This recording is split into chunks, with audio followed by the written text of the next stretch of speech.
Olá, meus amigos, boa noite. Que as bênçãos de Jesus possam nos envolver em vibrações de paz, de tranquilidade, de harmonia. Nessa noite de bênçãos, aqui estamos para podermos juntos refletir em torno do Evangelho de Jesus, à luz da doutrina espírita. O tema que nos coube tratar na noite de hoje, o poder da prece. Estamos realizando essa live pelo nosso canal do Facebook, mas também retransmitida para a Casa Espírita Nosso Lar, em Dores do Campo, no interior de Minas Gerais. Casa que já estivemos realizando palestras presenciais. Em virtude da pandemia, as atividades seguem remotas, que possamos todos nós entrelaçar as nossas vibrações de amor, de tranquilidade, para que o nosso trabalho possa ser abençoado, que os benfeitores e amigos espirituais possam estar conosco, nos auxiliando, nos intuindo e levando as vibrações do seu amor a todos nós, que aqui estamos reunidos. Para nós iniciarmos as nossas reflexões, vamos elevar os nossos pensamentos ao mais alto. Senhor Jesus, Mestre amigo, como é bom podermos ter a oportunidade de estar reunidos em seu nome. Um dia nos disseste que quando 2 ou mais estivessem reunidos em seu nome, tu ali estarias. E é com essa certeza, Senhor, da tua presença entre nós por meio dos benfeitores espirituais, é que nós aqui nos encontramos. Auxilia-nos a refletir em torno dessa temática de tão grande importância para as nossas vidas, essa dádiva divina de podermos nos conectar por meio dos pensamentos, das nossas atitudes, a Deus nosso Pai, a Ti, o nosso Mestre e amigo, aos benfeitores espirituais. Muito obrigado, Senhor, e esteja conosco, hoje e por todo sempre. Que assim seja. Já era quase meio-dia quando Jesus adentrou a cidade de Samaria. Estivera ali por algumas vezes, mas aquela oportunidade fora especial. Pediu aos apóstolos para que pudessem adentrar a cidade a fim de conseguirem alimento. O sol muito quente, ele então, o mestre por excelência, busca o poço de Jacó, um poço que havia na região de Sicar, onde os viajantes e toda a população da cidade buscavam a linfa cristalina. Ao chegar ali, à beira do poço, não havia ninguém. Jesus assentou-se à beira do poço, debaixo daquela frondosa árvore. Foi quando começou a escutar uma voz suave, uma voz feminina. Uma mulher se aproximava para buscar água. Era Fotina, a mulher samaritana. Quando ela vai se aproximando, Jesus então lhe diz: "Dá-me de beber."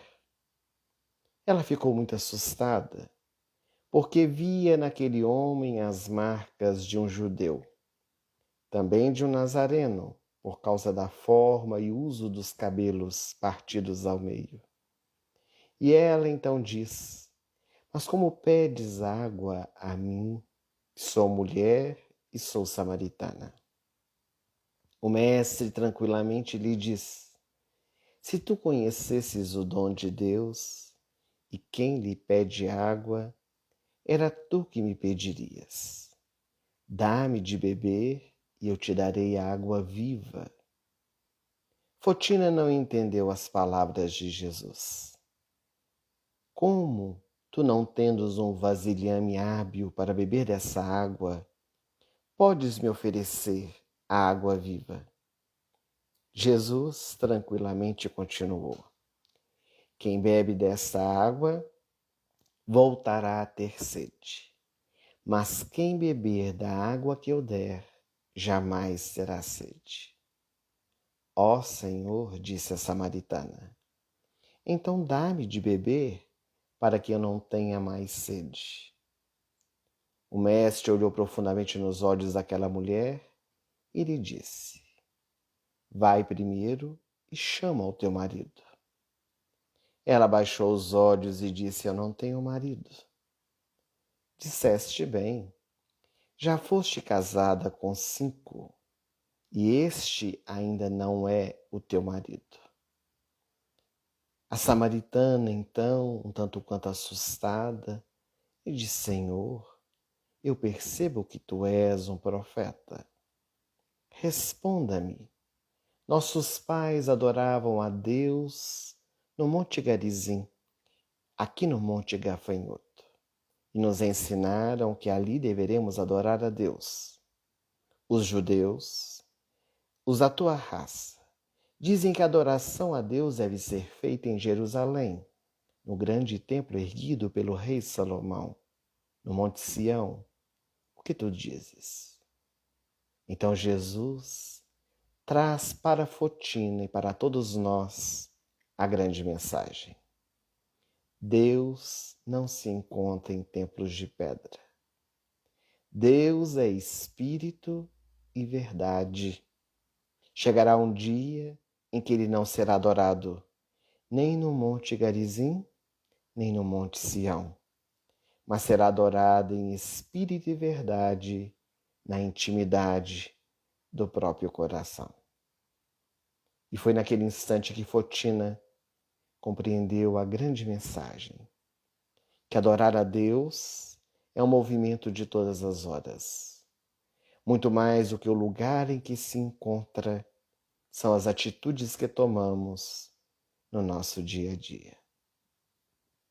Na noite de hoje, para falarmos sobre o poder da prece, escolhemos essa passagem do Evangelho da mulher samaritana para começarmos a refletir sobre a adoração. Porque em todas as épocas da humanidade, os povos, as civilizações praticaram atos de adoração, de louvor aos deuses, a Deus, o culto a um ente supremo, a um poder superior. O homem primitivo, o homem selvagem, adorava o sol, a lua, as estrelas, a chuva, o relâmpago, a natureza. No princípio, à medida que esse homem foi desenvolvendo seu intelecto, começou a fazer oferendas a esses deuses, porque acreditava-se que quando se oferecia aos deuses presentes, eles ficavam felizes e, portanto, retribuíam com condecorações, com honrarias. Então as oferendas iniciais eram frutos da terra, o melhor da colheita. Depois passaram a sacrificar animais e chegaram ainda ao cúmulo de poder sacrificar criaturas humanas, porque acreditava-se que quanto mais caro ao coração daquele que doava era o presente, maior era a fidelidade àquele Deus. Para nós termos uma ideia, em Cartago, na África, o sacrifício ao deus Saturno era realizado anualmente com a morte de 300 cidadãos, entre eles 200 crianças. Na Grécia, piras fúnebres eram acendidas e corpos eram jogados para serem queimados vivos. Também em Roma, os deuses foram adorados, dentro da casa das pessoas. Ao lermos os romances, psicografados por Chico Xavier pelo espírito Emmanuel, vamos encontrar, por exemplo, a deusa Cíbele, adorada em diversos aqueles palácios. Nero adorava o deus Capitolino. Tempos houve que cada família tinha os seus próprios deuses. E na ignorância que possuíam, eles acreditavam que, fazendo as oferendas, receberiam as retribuições. Era uma imensa ignorância que graçava nos corações. Não faziam por mal, mas por falta de entendimento. Com o avanço intelectual, os homens saíram do politeísmo e passaram a vivenciar o monoteísmo, a crença em um único Deus. Foi um grande avanço que a humanidade teve. Mas passando a cultuar um único Deus, os homens desenvolveram uma ideia antropomórfica da divindade.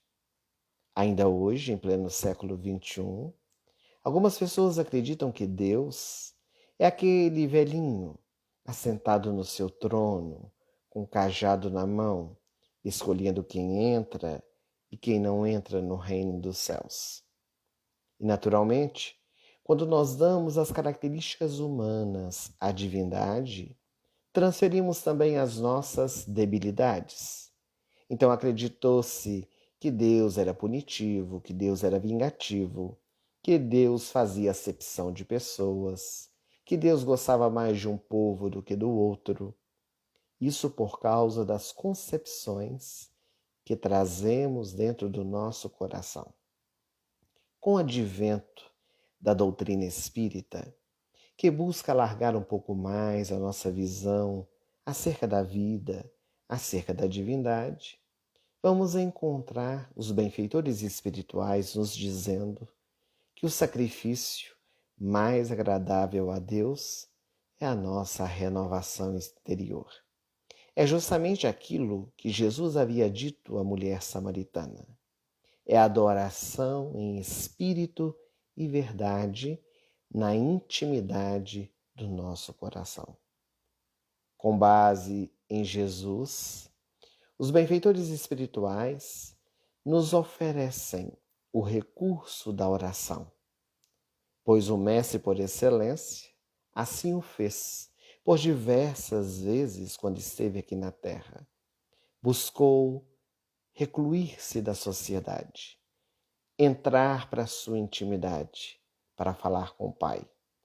Quantas vezes as páginas do Novo Testamento relatam que Jesus buscou o Monte das Oliveiras no Jardim do Getsêmani. Ficou 40 dias no deserto, buscando a oração.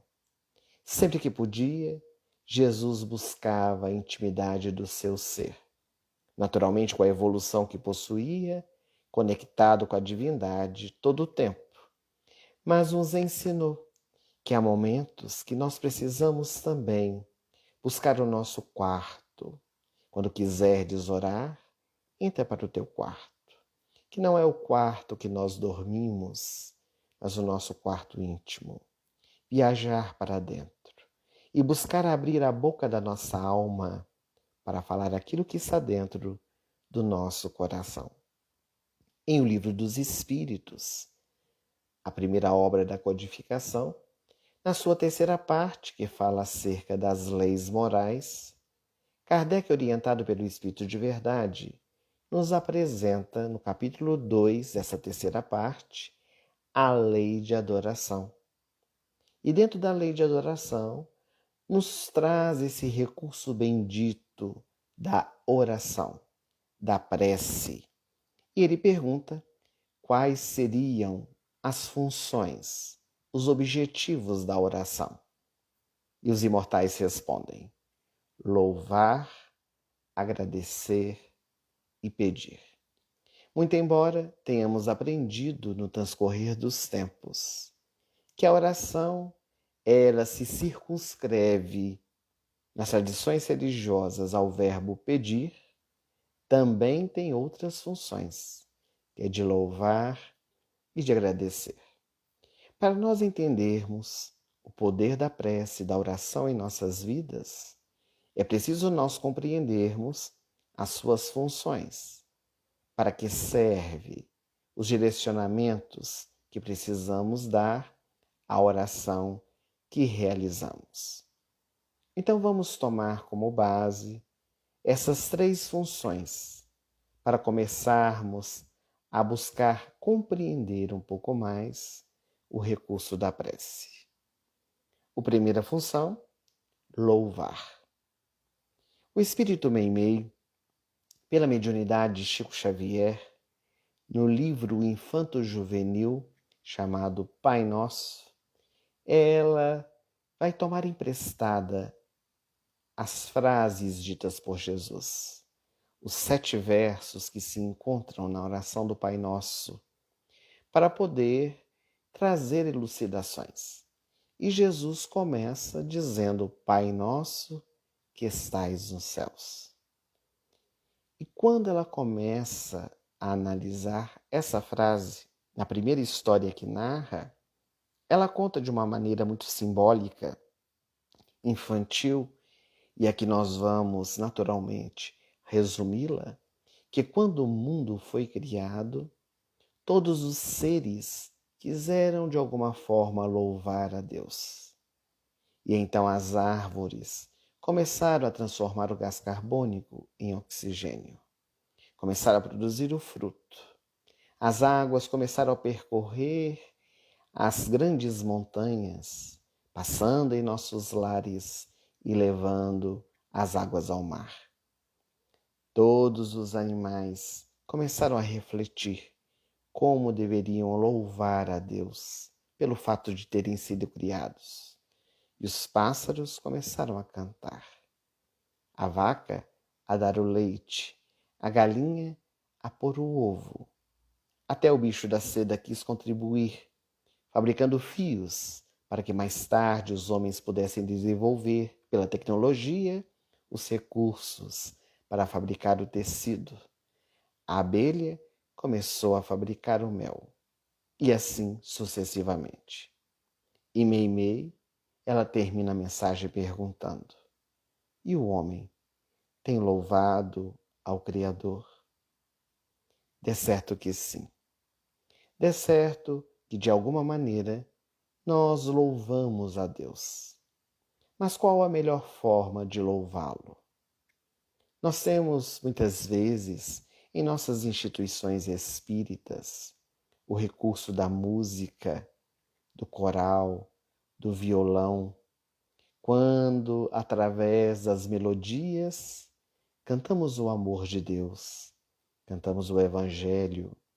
Os nossos irmãos evangélicos, em seus cultos, muitas vezes se reúnem para horas e horas de adoração, quando cantam, quando louvam o Senhor Deus como o Criador de tudo e de todos. Mas é necessário nós compreendermos que este louvor vai um pouco além. Leão Tolstói um dia pôde refletir em torno de uma pequena passagem. Um sacerdote religioso estava indo à igreja e encontrou com um lavrador e chamou-o: vamos orar? O lavrador, ele então debruçou-se sobre o cabo da enxada e lhe disse: não posso porque estou arando, trabalho a terra. Então, o eminente ministro da fé religiosa, olhando para o lavrador, lhe disse: falaste muito bem, porque arar é também orar. Quando nós trabalhamos, quando nós nos esforçamos no bem, também louvamos ao Criador. Então os benfeitores espirituais, eles dizem: mais ação menos oração. Nem oração sem ação, nem atividade sem prece. Por orientação dos benfeitores espirituais, dada a Allan Kardec, todas as reuniões espíritas, todas as tarefas realizadas devem se iniciar com uma oração, finalizar com uma prece, como forma de abrir e fechar aquele encontro, evocando a presença divina em nossos meios. Muito embora sempre a presença divina está conosco, nós é que não estamos com ela.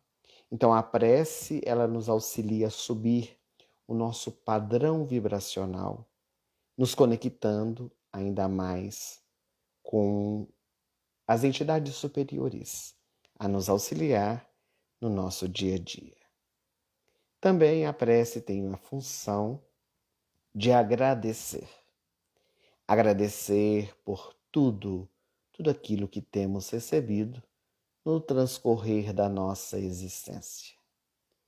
Divaldo Franco, orador baiano, em certa ocasião, foi convidado a realizar um seminário falando sobre a importância da oração. Realizou o seu seminário, estava muito feliz, e ao final, quando foi fazer a sua oração silenciosa de agradecimento, ele percebeu a presença da benfeitora espiritual Joana de Ângeles. E a benfeitora então lhe perguntou: "Que fazes, meu filho?" "Ora, eu estou orando", disse ele. "Estou agradecendo por todas as bênçãos que recebemos essa noite." Joana então lhe disse: "Gostaria de lhe dar uma orientação. Todas as vezes que fordes orar, agradeça o bem que te aconteceu, mas também agradeça o mal que deixou de te acontecer. Quantas coisas poderiam ter acontecido, para que nós não estivéssemos aqui reunidos nessa noite. Portanto, agradeça, meu filho, pelo bem que aconteceu e pelo mal que deixou de acontecer." Foi uma grande experiência para Divaldo, narrou ele mais tarde. E a partir daí, aprendendo com a benfeitora, ele incorporou este agradecimento no transcorrer dos dias. O tempo passou e um dia ele foi chamado para ir ao Canadá realizar algumas palestras. Ele se encontrava num seminário cujo título era o poder da oração. Então, do transcorrer do seu trabalho, ele recordou do acontecimento aqui no Brasil, naturalmente traduzido para a língua daquele país. Ele foi fazendo a palestra, contou aquela narrativa, e na hora do intervalo, uma canadense veio falar com ele e disse: "Mister Franco, eu gostaria de lhe dizer que há muitos anos eu já faço o que a sua benfeitora lhe ensinou, mas eu faço um pouco mais." Ele olhou para ela um tanto quanto assustado e disse: "A senhora faz mais? O que a senhora realiza?" E ela disse: "Todas as vezes que eu oro agradecendo, eu agradeço o bem que me aconteceu, o mal que deixou de me acontecer, mas eu também agradeço o mal que me aconteceu. Porque o mal que me acontece, quando bem vivenciado, retiro da experiência grande aprendizado."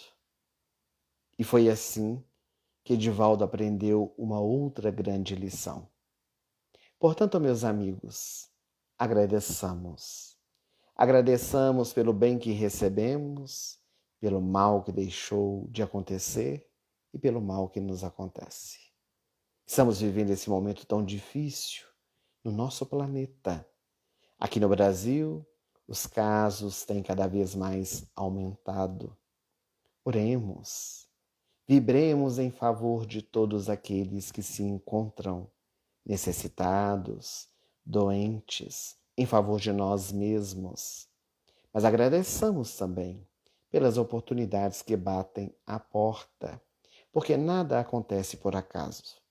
São as experiências de aprendizado, de crescimento espiritual que chegam até nós, que precisamos saber vivenciá-las para podermos seguir adiante. O terceiro item, ou a terceira função, é pedir. Esta todos nós sabemos de cor. É tão curioso.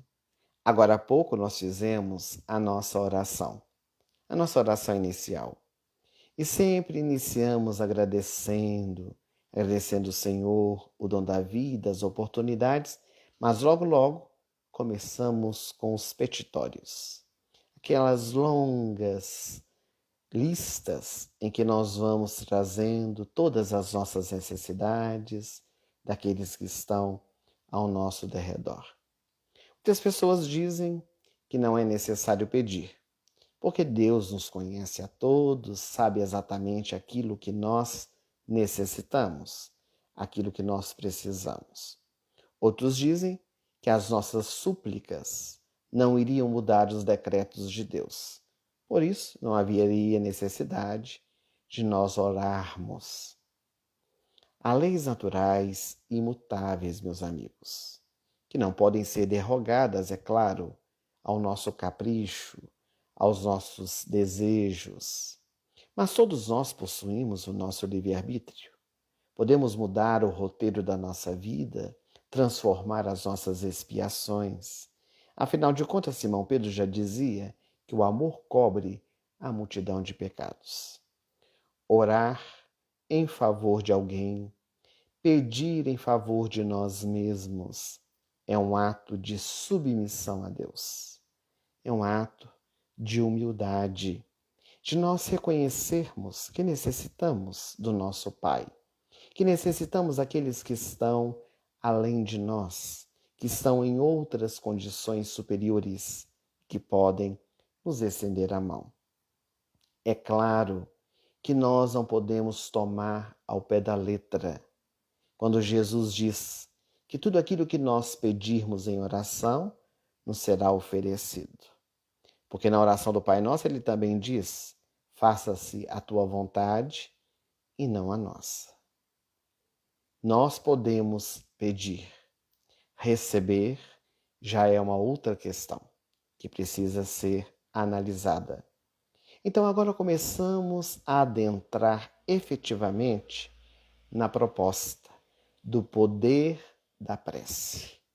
Muitas pessoas acham que a oração não tem poder, porque fazem orações constantemente e nada acontece. Não têm as suas orações efetivadas, não recebem aquilo que pediram. É porque ainda não compreendemos qual o poder dela em nossas vidas. Quando nós realizamos uma oração, especificamente no que diz respeito ao pedir, às vezes não resolvemos o problema. Não se retira a aflição, mas é um recurso de reeducação, um recurso de reparação do nosso ser, que dulcifica, que nos fortalece. Porque a prece, ela apazigua, a prece nos refaz, a oração nos eleva, nos sustenta na nossa caminhada. Além do que, é imprescindível que nós saibamos compreender as respostas de Deus. Deus nos responde a todos, não da forma que nós queremos, mas da forma que nós necessitamos. Tomemos muito cuidado para, por meio da nossa oração, não exigirmos, não fazermos barganha com Deus, tentar ensinar a Deus o que Ele precisa fazer porque Ele não sabe. Fazer oração de forma sentida, com as palavras que saem do nosso coração. As orações decoradas, elas podem e devem ser ditas, mas que sejam faladas com sentimento. Não sejam palavras jogadas ao vento. Que as nossas palavras sejam verbalizadas com o nosso coração, aquilo que está sentindo a nossa alma. Não é necessário palavras bonitas, rebuscadas. Uma prece deve ser simples, objetiva. Não façamos a nossa prece uma palestra. Não queiramos ensinar o Evangelho para Jesus na nossa oração. Porque às vezes quando nós vamos fazer uma prece, nós começamos a recitar as passagens do Evangelho, fazendo com que a prece muitas vezes fique longa, uma prece sucinta, que as pessoas consigam nos acompanhar pelo pensamento, entrelaçando as suas vibrações junto com as nossas. Mas o que podemos pedir em nossa oração? Absolutamente tudo. Tudo, Elerson. Até as coisas materiais, Sabendo, entretanto, que para as coisas materiais ou quaisquer outros pedidos que nós façamos, é preciso ter a nossa contribuição. Não adianta fazermos uma oração a Deus para passarmos um concurso público, para adentrarmos fazermos o vestibular, o Enem, e passarmos, se nós não estudarmos, se nós não fizermos a nossa parte. De nada adiantará solicitar a Deus para comprarmos uma casa nova, se nós não tivermos os recursos financeiros, se não buscarmos o financiamento, se não ajuntarmos os nossos recursos para podermos adquirir. Então, as coisas materiais, elas podem ser solicitadas, desde que nós compreendamos que precisamos estender a nossa mão, dar o primeiro passo. Jesus já havia dito: batei e abrir-se-vos-á, pedi e obtereis, buscai e achareis. O Espírito de Verdade, no capítulo 27 de O Evangelho segundo o Espiritismo, no item 7, ele diz uma frase muito interessante. O que Deus lhe concederá sempre, se a Ele o pedir com confiança, é a coragem, a paciência, a resignação. Também lhe concederá os meios de tirar por si mesmo das dificuldades, mediante ideias que lhe fará surgir os bons espíritos. Então Deus, na sua infinita misericórdia, está atento às nossas necessidades. E quando nós oramos com fervor, nós criamos ao nosso entorno condições de sermos auxiliados pelos benfeitores espirituais por meio da intuição. Quando a nossa mente está atribulada, quando nós corremos de um lado para o outro, quando nós estamos aflitos com uma situação, se nós não nos equilibrarmos, nós não conseguiremos perceber a presença de Deus por meio dos benfeitores, por meio de um amigo, por meio de uma leitura, por meio de alguém que nos traz uma palavra. É preciso estar atento, porque Deus nos responde por diversas maneiras, por diversas oportunidades que batem à nossa porta. Ah, Wellerson, mas eu não acredito em nada disso.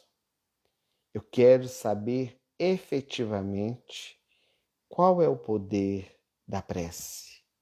Existe realmente poder em nossas vidas? Cientistas de Harvard fizeram uma notável pesquisa para poder saber o poder da prece. E contra fatos, não há argumentos. Em Harvard, uma das grandes e maiores universidades do mundo, há um hospital para atender aos formandos, para atender às diversos cursos que eles oferecem. E então, os médicos resolveram fazer uma experiência muito interessante. Escolheram de maneira aleatória diversos pacientes que estavam em tratamento na unidade de terapia intensiva, na UTI, alguns deles em estágio avançado da enfermidade. E eles escolheram esses pacientes, sem que eles soubessem, e enviaram seus nomes para um grupo de oração que estava a quilômetros dali para interceder por aqueles pacientes. E aquele grupo de orações, que não conheciam os pacientes, tinham apenas os seus nomes, o endereço do hospital e o leito em que se encontravam, começaram a orar fervorosamente por eles, diariamente. E para surpresa dos médicos, aqueles pacientes tiveram uma boa recuperação, uma melhora em relação àqueles, os demais, que não foram escolhidos e que supostamente ninguém estava orando por eles. Mas os cientistas, os médicos, naturalmente não abriram mão, não aceitaram. Era uma coincidência da vida e resolveram passar a um segundo nível de experiência. Eles então começaram a escolher mais alguns pacientes e contaram a esses pacientes que havia um grupo de oração que estava orando por eles. Meus amigos, passado algumas semanas, esses pacientes que estavam sendo lembrados no grupo de oração e que sabiam que alguém estava orando por eles, tiveram uma melhora maior do que aqueles que estavam sendo lembrados e que não sabiam, e aqueles que supostamente ninguém estava orando por eles. Os cientistas ficaram agitados com tudo aquilo que estava acontecendo. E é claro, não abriram mão, era muita coincidência. Então passaram a um terceiro estágio da experiência, da pesquisa. E então pediram ao grupo de oração para orar por alguns pacientes, outros que foram escolhidos. Esses pacientes sabiam que o grupo de oração estava orando por eles e eles também começaram a orar. E esses pacientes, muitos deles tiveram alta. Saíram da UTI, foram para o quarto e depois voltaram para casa. Então o poder da prece foi demonstrado por meio de uma pesquisa científica, onde os recursos, as emanações fluídicas de mentes e de corações foram endereçadas àqueles que estavam necessitados. É tão bonito quando nós dedicamos a oração para interceder por alguém. Imaginemos centenas, milhares de pessoas vibrando por um único motivo. Por isso que muitas vezes os benfeitores espirituais nos convocam à oração, nos convidam a orar pelo nosso país, pelos nossos governantes, por essa situação que agora nós estamos vivenciando. Porque se nós nos unirmos todos numa só vibração, nada de ritualística não é necessário, todos no mesmo horário, no mesmo dia. Se acontecer, será muito bom. Mas se todos nós nos unirmos para orarmos em favor de uma determinada situação, uma determinada pessoa, determinado local, as vibrações serão condensadas e enviadas e, naturalmente, serão recebidas. Então, as preces intercessórias, elas são as mais belas porque demonstram compaixão. O Espírito André Luiz, no livro Conduta Espírita, ele vai falar a respeito da oração. E ele diz, pela mediunidade de Valdo Vieira, que nós deveríamos cancelar as solicitações incessantes de benefícios para nós mesmos, centralizando o nosso pensamento na intercessão em favor dos menos felizes. É tão bonito isso. Quando uma mãe se ajoelha simbolicamente, ou até mesmo fisicamente, e roga em favor de um filho. Dizem que as orações das mães são poderosas por causa do amor que impregna. Mas quando nós vemos uma situação dolorosa de alguém e somos tocados, às vezes uma pessoa que nós desconhecemos, oramos e enviamos aquela vibração positiva. Bezerra de Menezes, espírito, pelas mãos de Divaldo, certa ocasião escreveu uma oração que nos tocou profundamente. E é claro que aqui vamos dizer com as nossas palavras, mas ele escreveu mais ou menos o seguinte: hoje eu venho pedir, não para os caluniados, mas para aqueles que são caluniadores. Não por aqueles que sofreram a injustiça, mas pelos malfeitores que puderam praticar. Nos recordar das pessoas que deixaram se envolver, assim como nós mesmos fazemos, pelas escolhas infelizes, os vícios, os maus direcionamentos.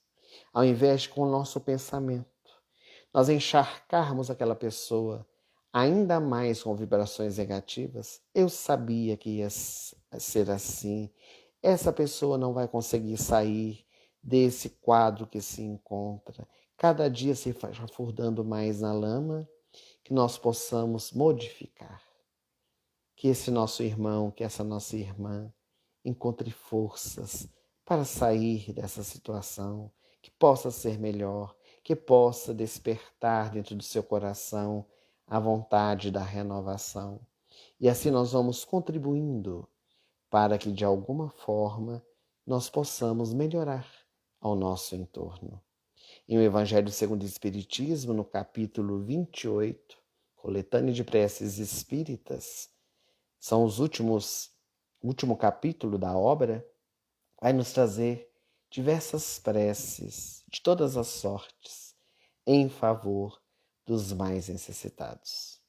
E o poder dessa oração está em justamente desenvolver as vibrações envolvendo aquelas pessoas que são evocadas, que são solicitadas, tanto nas nossas emanações fluídicas, que todos nós emanamos, aliadas aos dos benfeitores espirituais, que estão atentos a tudo aquilo que está ao nosso derredor.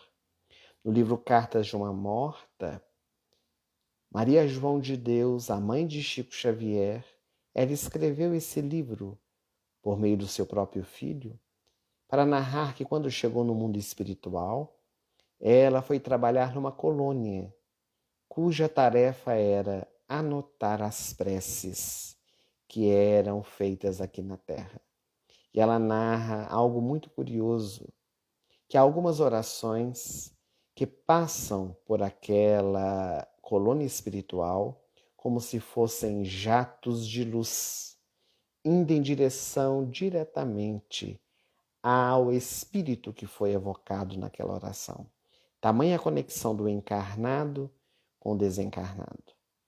Outras orações chegam até eles, anotam, depois separam os pedidos a quem foi evocado, levam esses pedidos aos espíritos que foram direcionadas às orações.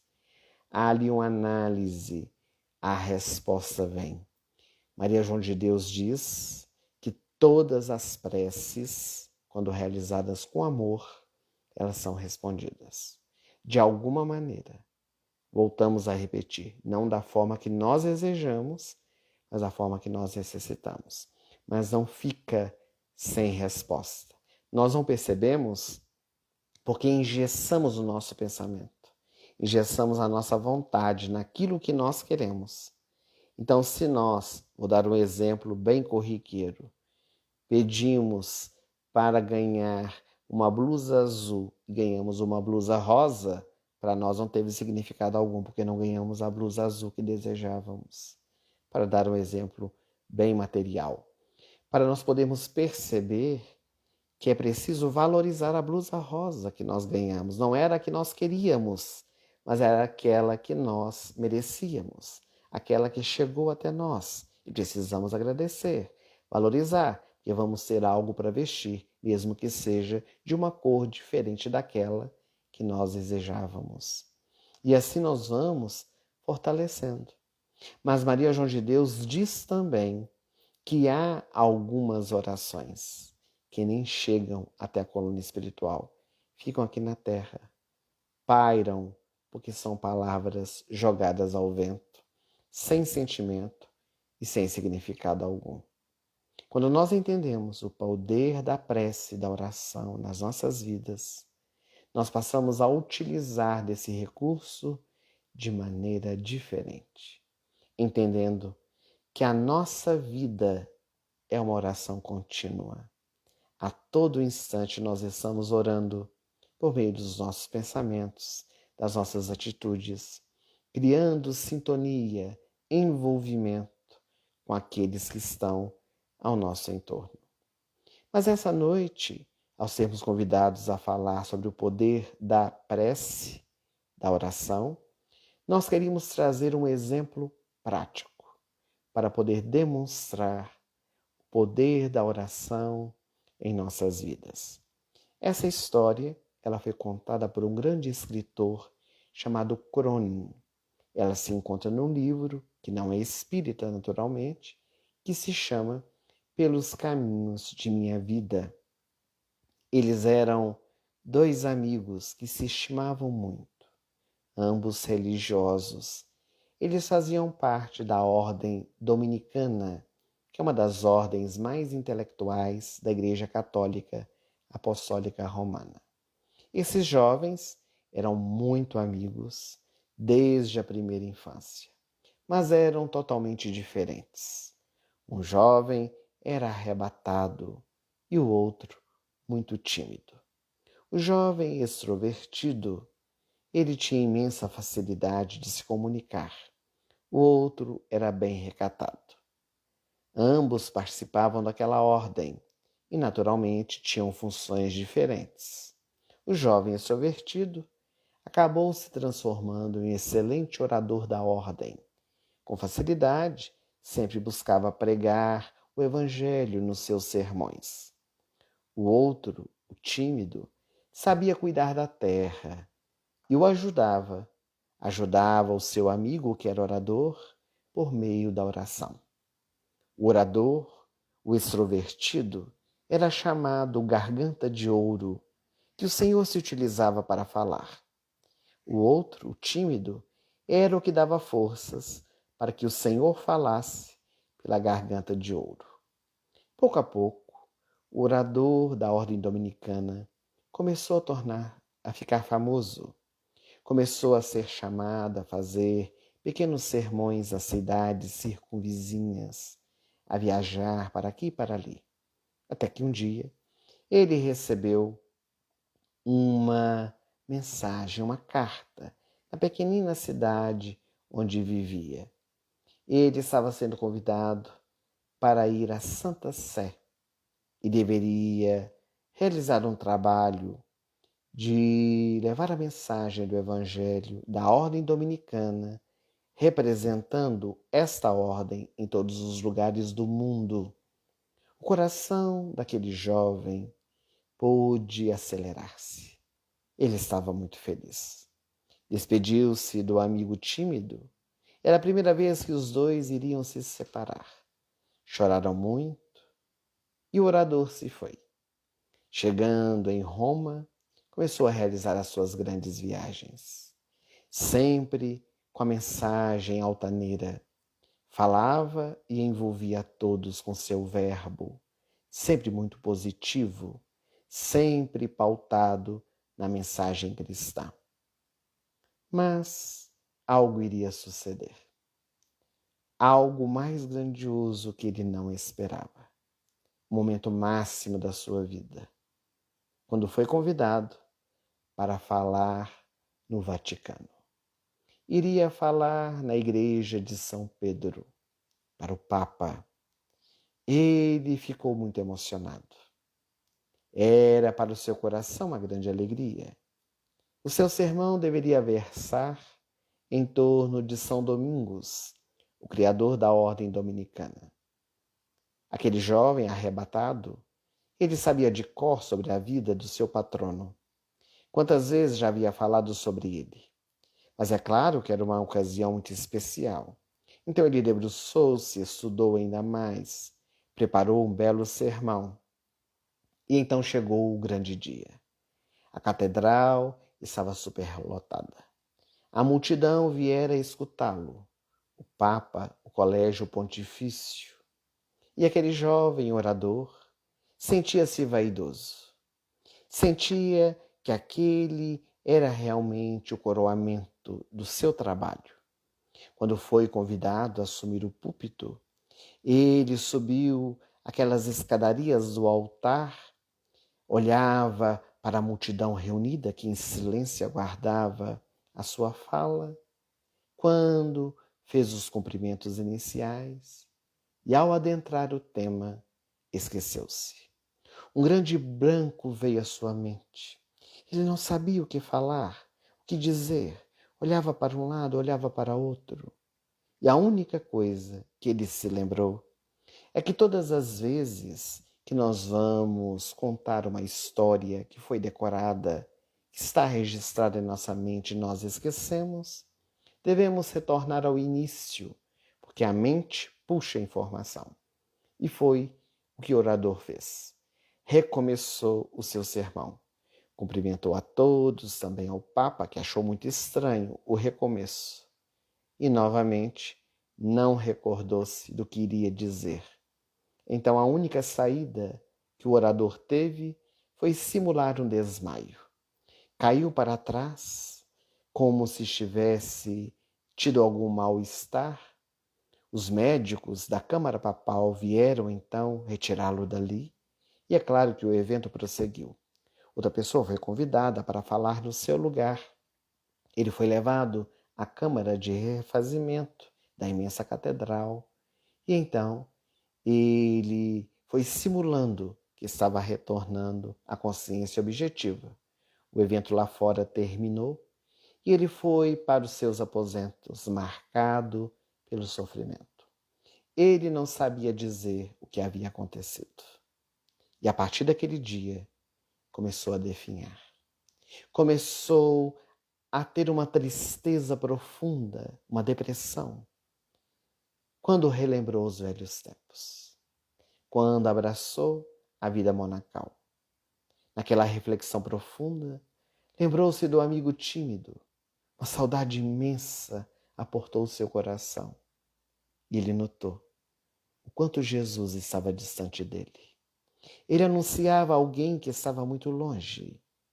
Falava com propriedade, mas não sentia na intimidade do seu coração. Então ele procurou seus superiores e pediu autorização para retornar à sua casa-mãe. Ele precisava voltar às suas origens, meditar sobre a sua vida. E ele recebeu a anuência. Voltou para a pequenina cidade. A cidade inteira viera recebê-lo. Na pequena igreja, onde quantas vezes falara no altar. A igreja estava superlotada. Todos vieram para poder agraciá-lo e ele estava muito feliz. No entanto, assentado no altar, ele procurava pelo seu amigo tímido. Deveria ser o primeiro a estar ali para recebê-lo, assentado no primeiro banco, mas não se encontrava. Durante toda a missa, ficou aguardando que ele pudesse chegar, mas ele não chegou. Ao terminar, todos vieram cumprimentá-lo, e ele já estava ficando nervoso, desejoso que tudo terminasse, para saber o que havia acontecido. Foi quando todos se foram. Os fiéis já não estavam ali, e na sacristia ele perguntou ao prior, ao responsável pelaquela igreja, o que havia acontecido. Onde está o seu amigo?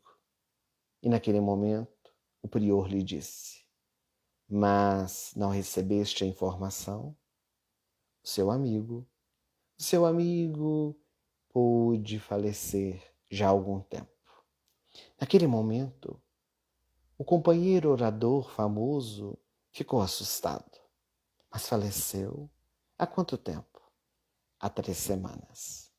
Está sepultado logo atrás da nossa igreja. O Senhor me levaria até o local. O prior acompanhou o orador famoso. Quando chegaram na sepultura, ele ajoelhou-se ao chão, debruçou-se sobre a lápide e chorou amargamente. O prior de pé olhava a cena comovido e disse ao seu amigo: foi vítima de uma pneumonia galopante. Eu mesmo fui o responsável para poder dar-lhe a extrema-unção. Ele me disse, enquanto morria, que aquele era o dia mais feliz da sua vida, mas que estava um tanto quanto infeliz, porque sabia que não poderia orar por você no dia que para você seria uma grande felicidade. Naquele momento, o orador levantou a cabeça, olhou para o prior e lhe perguntou: mas que dia o meu amigo morreu? No dia em que você foi falar para o Papa. O seu dileto amigo, tímido, introvertido, pegava os jornais à nossa ordem, olhava o dia e horário das suas pregações. Ele ajoelhava-se, fazendo contas do fuso horário, diante do altar de nosso Senhor Jesus Cristo, e orava para que Jesus pudesse te inspirar. E nesse dia, na hora em que você foi fazer o sermão, ele faleceu. Naquele momento, o orador começou a chorar. E ele então percebeu que a motivação, a vibração que o envolvia para que ele pudesse falar aos corações, a sua inspiração era o amor do seu amigo, que por meio da oração rogava o auxílio aos benfeitores espirituais. Naquele dia, eis então que o orador resolveu voltar para a ordem, para ali permanecer durante muitos anos, abraçando os serviços braçais, para que ele pudesse aprender no valor do serviço, a humildade, conectando-se ainda mais com o Criador. Esta história verídica nos fala a respeito do poder da oração, da prece em nossas vidas. Quem de nós nunca sentiu as potencialidades do mais alto, as vibrações amorosas dos benfeitores a nos sustentarem, a nos fortalecer no nosso dia a dia? Que nós possamos refletir sobre isso, meus amigos, e buscarmos utilizar esse recurso da oração para pedir, para agradecer, mas também para louvar. Que possamos sempre seguir adiante, orando por nós mesmos, mas orando também por aqueles que estão ao nosso derredor. Para nós finalizarmos o encontro dessa noite, agradecendo a presença de todos os nossos internautas que nos acompanham, seja pelo nosso canal aqui no YouTube, no Facebook, seja pela página do Facebook da Casa Espírita Nosso Lar, de Dores do Campo, cuja palestra está sendo endereçada a esses nossos amigos. Nós gostaríamos de finalizar com a oração que Jesus nos ensinou. Naqueles momentos difíceis, Jesus buscava a oração. Um dia os apóstolos perguntaram a Jesus: se Deus nos conhece e sabe o que temos de maior urgência, por que é que nós temos que pedir? Como fazê-lo? ensina-nos a orar. Então o mestre, naquele momento, em Efraim, ele olhou os apóstolos que estavam ao seu derredor e pronunciou os 7 versos, os mais simples e harmoniosos que os humanos ouvidos já puderam escutar. E cantou a sinfonia do Pai Nosso. Pai Nosso, que estais nos céus, santificado seja o vosso nome. Venha a nós o vosso reino. Seja feita a vossa vontade, assim na terra como no céu. O pão nosso de cada dia dá-nos ainda hoje. Perdoai as nossas ofensas, à medida que soubermos perdoar aquele que nos tem ofendido. E não nos deixeis cairmos em novos erros e em novas tentações, mas livra-nos de todos os males. Que assim seja. Muito obrigado a todos. Que Jesus nos abençoe, hoje e sempre. Até breve oportunidade, se Deus quiser.